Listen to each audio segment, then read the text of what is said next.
to express that all of us here in Canada enjoy a very high... And if we weren't able to get to your questions, I'll be at the back probably with the other candidates, and we can ask them then, or if you just want to come over and chat.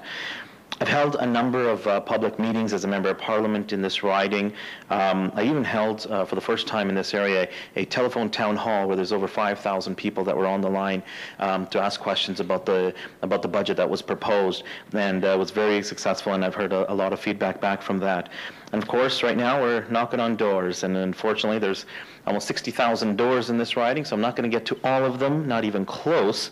But I would like to speak to you. So if you have any questions or have any other questions you have, you can give the office a call. And I do like to speak to my voters personally. Now, we've spoken about the issues, and I'm sure you know where I stand. I believe in lower taxes, in personal responsibility, and taking crime seriously. I believe in the sanctity of life, the importance of family and community.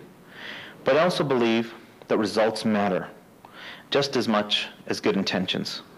We need a government that can act on what it believes.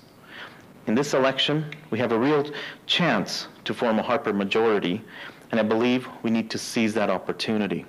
And this area of Fort Saskatchewan, Sherwood Park, and Northeast Edmonton, we need a voice not only to say that, yeah, I'll vote with the government when the vote happens.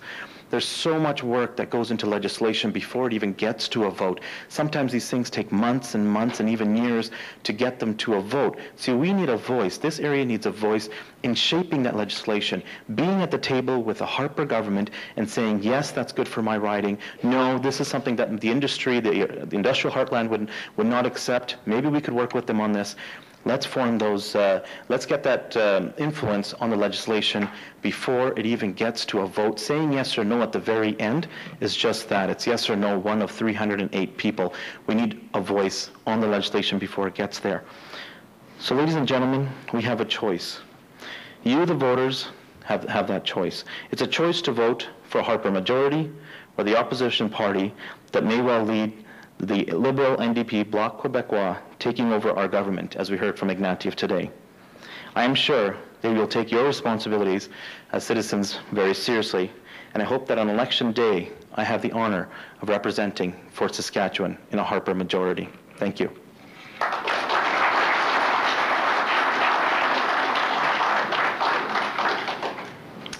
Gentlemen, there was a lot shared tonight, we actually got through 16 questions, which is, I was hoping for 15 and we got to 16, so we beat my expectations. But these are a couple things I learned tonight. Driving to Fort McMurray is as scary as taking a ride in a Sea King helicopter. People on both ends of the voting scale have concerns, either tuition or pension. The military is something that we hold quite dearly, and we worry about much as a nation and as a community that lives in the shadow of a garrison. I'm concerned about the number of guns in my parish when I go visiting now. Yeah, and I've decided I want to be a senator because they don't need to be sober.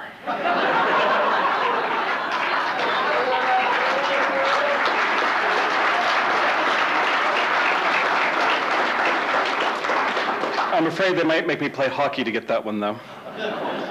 So my mother sent me a joke. She sent this joke to my church email account.